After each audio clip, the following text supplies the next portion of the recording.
So I feel like I both read a lot and didn't read a lot in August. So what did I read? What is up, you guys? It's me, your girl, your Casey. How you doing? So I feel kind of bad. I had 2 DNFs this month. Well, even before that, I had such a moody month. Like, I was such a mood reader, which never happens. I'm your TBR, give me the list person. But I was bouncing all over the place. But I did read some good books, but I also DNF'd 2 books for weird reasons. But on a brighter note, I started one of my first read-alongs. Well, I didn't start it. I joined it. That's another word. Michael Rip? This is just a sign. This video is gonna be bad. Michael Nip has a Discord group, and we are reading, not this book. Well, we are reading these books. But we read Assassin's Apprentice, which is a very good fantasy. I loved it. But before I started reading this book, I was late because I had to finish reading Golden Sun and Morning Star, which are the sequels to Red Rising, which I gave a 5. I love every single character in these books. Like, it is literally Game of Thrones and the Hunger Games. There's betrayal, there's love, there's loyalty, but it can change like that. If you want to hear more about my thoughts on Red Rising, go check out last month's wrap-up. I read the highest rated books on my shelves, and it was one of the highest ratings, and it was very good. So I was super excited to get into book 2, which was Golden Sun. Now, without getting into too many spoilers about what happened in book 1, our guy Darrow, the Red, who is in disguise as a Gold, because Golds are like the top tier citizens, and the Reds are like the dregs, the slaves basically. The mission that we set out on in book 1 is complete. Darrow is in a very good space. He has basically the approval, support, the sponsorship of one of the most powerful men in this government. But like that, literally like that, everything goes downhill for our boy. And he's in all sorts of new trouble, just so much political maneuvering, all while he has to keep his true identity secret, or he's gonna, well, die is too sudden. He's gonna be tortured for a long, long time, then die. I super love these. I honestly do. But sometimes the descriptions are so much. Like, there was this scene, okay? We had like a great character moment. Our guy was literally planning on killing himself. But instead of that, he saw his ex-friend with his ex-girlfriend walking together, like being all lovey-dovey. He's like, oh heck no! I ain't leaving this world and leaving this happening. So he gets up, he challenges his old friend to a fight, he beats him. The party they're at goes into complete chaos. Then the Empress, the lady who is in charge of this government that spans across the galaxy, she's like, hey, why don't you come work for me, Darrow? You got a good sword arm there. You're very talented. If you don't join me, I'll kill you, by the way. So Darrow's like, okay, I'll join if I have to. But then all of a sudden, we're in his bedroom. There's commandos leaping through the windows. We're on this new mission. We're running across the palace. We're breaking someone out. But it never told me what we were doing, and I was so confused. And I'm like, who are we going after? Whose team are we on now? Because we knew he was lying about the Empress, and he has his old loyalties to the guy who had his sponsorship in the first part of this book. But did he just betray them? Who are we going after? We're literally on a mission for someone, and the book didn't tell me who we're going after. So for about 20 pages, I'm just like, what is our goal here? Who are we trying to kill? So yeah, my main beef with these books is it could get so swept up in the fighting and in the descriptions that you get lost. Crazy lost. I'm like, I don't know where we are anymore, but there's a lot of blood, so I'm semi-happy. And I did end up DNFing Morningstar. Not because it's bad. It's a 4 when I stopped. But I was just having a mood read month, and I was really, really excited about starting Assassin's Apprentice, and all the other people in the buddy read were starting, and I felt left behind. So I'm like, I'll come back to it. This book was very good. It has cannibals. I don't like cannibals, but they add to the stakes. And the way this ended and how this opened, magic. That's the stuff I like. Now let's get into the series I feel kind of iffy about. Okay, I really like the world of Assassin's Apprentice. This is about a boy named Fitz. He is the illegitimate son of the prince in waiting. He was sent away from his daddy. He lived with his mommy, but then the granddad was like, this boy's just eating all my food. I'm taking him back to his dad. So the granddad took 6-year-old Fitz, dropped him off at the palace, and like the shame of having this illegitimate son and the confusion that this little boy Fitz just like adds into the line of succession for the throne, that the prince in waiting basically like resigned. He's like, I'm just gonna step out of all this mess. Bye. So we got this boy named Fitz just all alone in this castle. Like, the king's like, this is part of our family. He may not get the throne, but we can train him as an assassin. So it's a very lonely solitude life. But he does have the friendship of one man. What was that? What's a mine? The friendship of one man. And his name is Burich. You guys should have been in the Discord when, like, Burich was being Burich. Burich is like, I love Burich. He is such a father figure. He has my full approval. But when you first meet him, the dude's a puppy killer. Like, he made me cry. But Burich is also, like, the owner, not the owner, the stable master of the stables, as it is. And so he takes in raising this boy. But then he comes to discover that our boy Fitz has the ability called the wit to communicate and bond with animals, which is a pretty cool superpower, let's be honest. But in this world, you bond too much, you start to lose your humanity, you act more beast-like. And so Burich is like, hey, don't do that. Stop. So this boy is denied, like, his natural magic. He's excited to be an assassin, but he's also really conflicted. And there was this one scene, it was part of his assassin's training, where he was given this, like, morally gray order. He was like, I can't do it. And his teacher, like, just lit into him. And I'm like, I feel so bad for this kid. Honestly, I hate feeling bad for characters. Like, when they're blamed for stuff they didn't do, when everyone hates them. That, like, these two. Like, this opens up with everybody hating our main character. This guy is, like, in solitude, and I just felt so bad for them. And can we just all discuss how mean Robin Hobb is? Fitz is just 6, and his life sucks. This book has a very, let's see, traditional, classical fantasy vibe. Like, it doesn't read very personal. It's kind of very much like a storybook. Like, it is a book of stories, but, you know, like a storybook. It has that old-fashioned vibe to it, but it's still very good. It is a bit heavy on the descriptions, which is, like, my least favorite thing ever. But this book is a 4.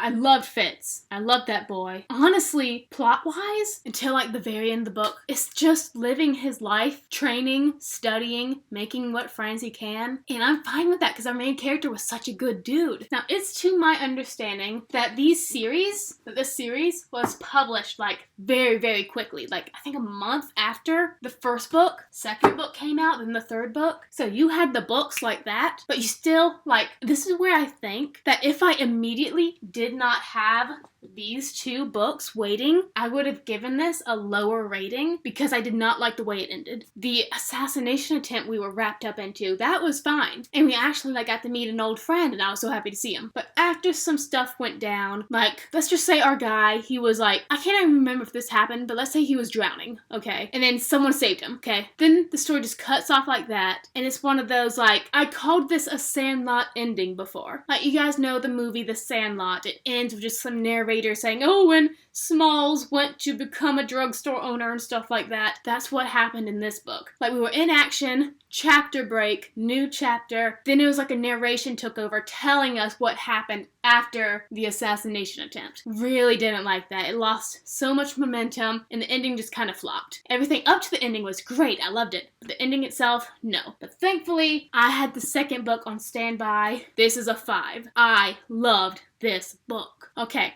I feel like I'm rambling because it's actually been a while since I read this book series. But I have 3 very simple reasons why you should read these books. Okay? Book 1, puppy. Book 2, big puppy. Book 3, dragons. Do you need more convincing? In this book, Fitz, he returns home. It opened the same way as Eldest. And I'm like, I can't deal with this again because Aragon is crippled at the beginning of this book. Someone is crippled at the beginning of this book. Like, I can't take the emotional stress anymore. But this book, as you can see here, Fitz has grown up a lot. That reminds me, I am fairly certain that Fitz has brown skin. This is a white boy, nearly as white as me. He's cute though, especially like his hair in that one. But anyways, Fitz is a man in this book. He's doing his assassin duties, but this book, like, begins to actually, like, get into his beast magic, the wit, the thing that bonds him to animals, and he meets a wolf. I love wolves. I love books with wolves in it. The wolf is a star all on its own. The wolf is my favorite character in this book. So much more action in this one. So much subterfuge. The betrayals. I can't say much, but the ending, gosh, like there was a plan to escape and it was actually a really well thought out plan. But I really want to talk about this third book. I DNF'd the third book. Cause again, mood reader. I don't like being a mood reader, but I just suddenly wanted to try something else. Okay, this book started out amazing. There's some reasons why I did DNF it, but I am going to get back to it eventually, just like I'm going to get back to Morning Sun. This boy, there's a song that perfectly describes what's going on in this book.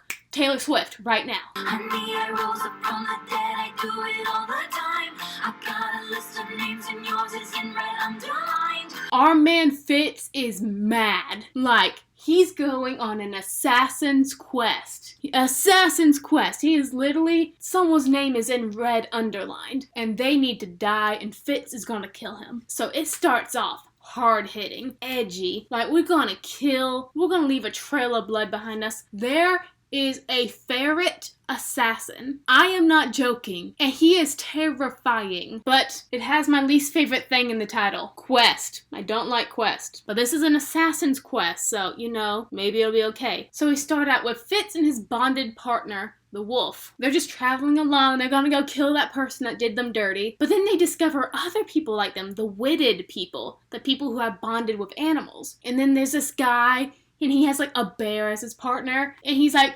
young man, I see you are a man of fortitude, but you do not know what your true power is. Stay with us. You can learn your potential. You can use your bond to its full advantage. And our boy Fitz, instead of going, yeah, man, he's like, nah, I'm good, bye. And I'm like, what the heck? This is like 800-page book. You got time to learn some magical animal magic. But he just walks off, and I'm like, that would have been awesome. I'll stay. But one of the things that honestly led me to just put the book down for a moment was that it went away because suddenly this new plot point dropped out of nowhere. And so it became not an assassin's quest, but just a quest. We have to find this person. His murder motivations are gone. And I'm just like, oh no, it was getting boring.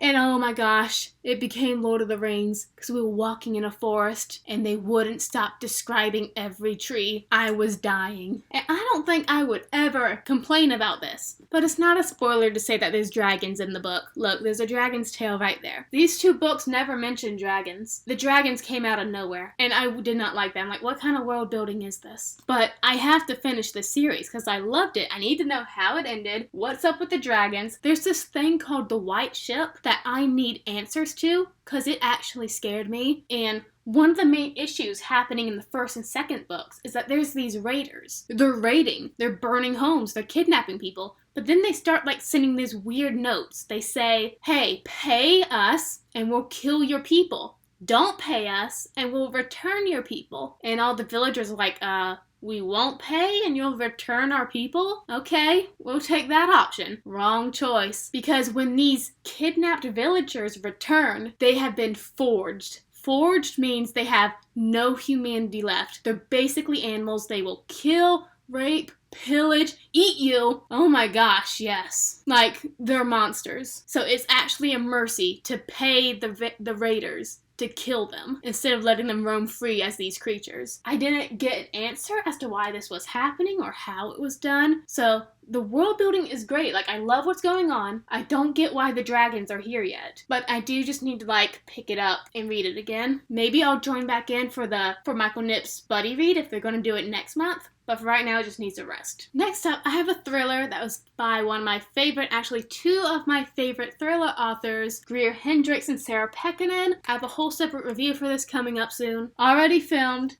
So that's going to go super in-depth. But for this one, it was fine, but that's it. 3.5. That's my typical thriller rating. It was good, but it has some issues. This is about a girl named Shay. She has the loneliest of lives. Job's not good. She's in love with her roommate, but he has a girlfriend already. So her love life's not happening either. She's really just feeling like a loser. And bad things happen even more. When she's just walking into the subway one day, she looks right, she looks left, and then a lady throws herself into a subway. She's dead. So, our girl Shay, she remembered how happy the girl who just killed herself looked. And she's like, if that girl looks so happy and I look so, then why am I even here? So, yeah, we got a lot of stuff happening in Shay's head. But she researches who that girl was who jumped. And she learns her name is Amanda and that there's a funeral happening for her and like anyone can come. Shay goes to the funeral and she meets the Moore sisters. The Moore sisters? Rich, popular, beautiful. Completely the opposite to Shay. And surprise, surprise, they actually show some interest in Shay. They want to be her friend and include her. And Shay can't believe her luck. She's like, I have friends. And I honestly related to Shay a lot. We're in kind of the same space right now in our lives. Kind of lonely, just being like, oh, what's wrong with me? But the thing I really liked about this book was, and this is a big thing for thrillers for me, is just how realistic the villains are. Like, these Moore sisters, it's not a spoiler to say that they're bad. Second chapter, they're bad. And they're like accessing all their data on Shay because they have plans to use her for something. Something that Shay, for like the first 200 pages, doesn't even know about. And they like managed to get all her information. They like rig her apartment with cameras. They catfish her on a dating site just to like learn more about her. And that's scary. Like, that could happen. That's why thrillers scare me so much, because they're realistic. I just scratched myself, ow. And just like waiting to see what trap these Moore sisters have set and how they're gonna spring it on someone as literally innocent as Shay. That's what kept me like flipping the pages. Like, I was hooked on that part. However, there's a friend group in this book, and it's all girls, and there's a bunch of names, and it's really, really easy to, you know, mix the girls up. Like, they're not that important, distinguishable, and the plot really revolves around them. One of the Moore sisters' friends, her name is Daphne. Something horrible happened with Daphne, and the Moore sisters got their revenge on the person that did the bad thing to Daphne, and now they're trying to cover that crime up. So you get this feeling that, oh, they must love Daphne a lot to like care enough to do a crime for her. But Daphne's not really ever important, mentioned. Like, she's there for a little tiny bit, but that's it. A lot of things were like riding on our how much we cared for a lot of these girls that were introduced, but they weren't introduced enough because everything revolved around Shay and the Moore sisters. This thriller kind of had like too much of a cast of characters. Also, there are some villain reveals, some plot details that just weren't built up enough or there wasn't enough clues for. And we've all heard of a red herring or an unreliable narrator, but one thing that really irked me about this book is that one of the characters like straight up lied to the reader. Like, she wasn't having a conversation with another character. It was just regular formatting, and it was a backstory that we were reading about, but turns out the whole backstory was a lie. And I really didn't like that, because later on, she's like, oh, it was just a lie, you know, creative license. And I'm like,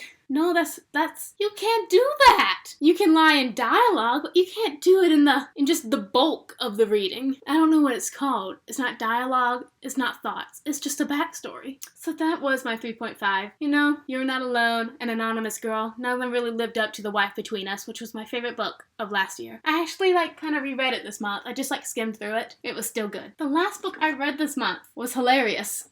I gave this a 5 just because I needed it. The 7 Book Club's Guide to Slaying Vampires. Again, I filmed a whole other review for it. It's coming out soon. This book is about, the South, where I'm from, and we got these middle-aged moms, they got nothing to do at home, so they start a book club. The first book club they started off was really boring. But then one of the girls was like, hey, let's read the really trashy thrillers. And all the girls are like, yes, queen. So they start reading all these thriller books and true crime novels. And then our main character, Patricia, she's like, wow, I wish something would come along and spice up my suburban life. My favorite thing about this book, because I've read so much fantasy and sci-fi, I was ready for something just light and cheesy. This book is very self-aware. I loved it. It knew it was cheesy, and I like it. But yeah, our girl, she's like, something needs to spice up my life. So one day, when she's taking the trash out or something, this old lady attacks her. The old lady was eating a raccoon. The old lady tried to eat Patricia. The old lady bit her ear off. This is a horror book. So, Patricia, she goes to the hospital because she sands one ear. And then the nephew of the crazy lady that tried to eat her, he rolls into town. And Patricia's like, oh,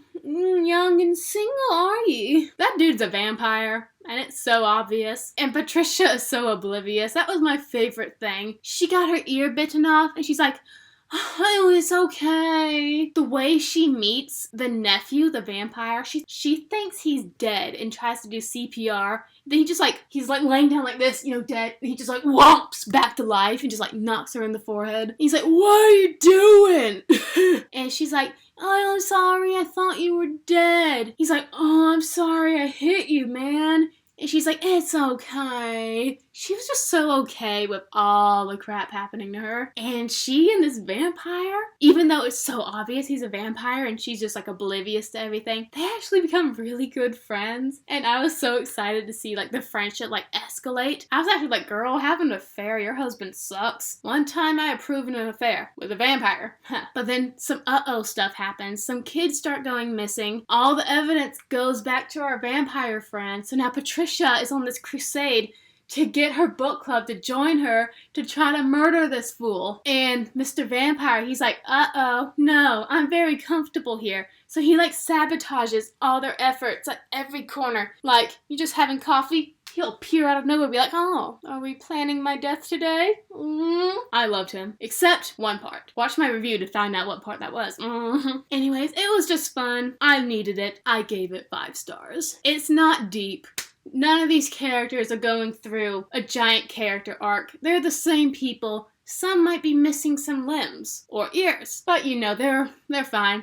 They just had a little minor inconvenience with a vampire, and it was just funny. And I need some funny in my life every now and then. So I felt like I didn't read that much, but I actually did. I read a lot. I actually didn't read any bad books. I just DNF'd 2 because I had a sudden mood swing. I had a 3.5, which is a good thriller. And I'm starting Words of Radiance. Woohoo! Kaladin. I love that kid with all my heart. Brandon Sanderson's one of my favorite new authors now. I mean, none can supplant Christopher Paolini, whose new book is coming up very soon. And that, for sure, is on my TBR this month. I'm gonna get it on ebook, so it's in my my email right at midnight, and I will be reading it. If I vlogged at midnight and you got to see my crazy bed hair and stuff like that, would you watch that? So I'm excited for that. I'm excited to see what books you read this month. And so my friends, stay ready. I'm gonna go put these books up into their proper places on my bookshelves because I'm just waiting for the long-awaited day when I can turn all these unread books back around and I can look at my bookshelves and be like, I accomplished something with my life. I read all these books. Then I can feel better about buying more books because there wouldn't be as many unread ones on my shelves.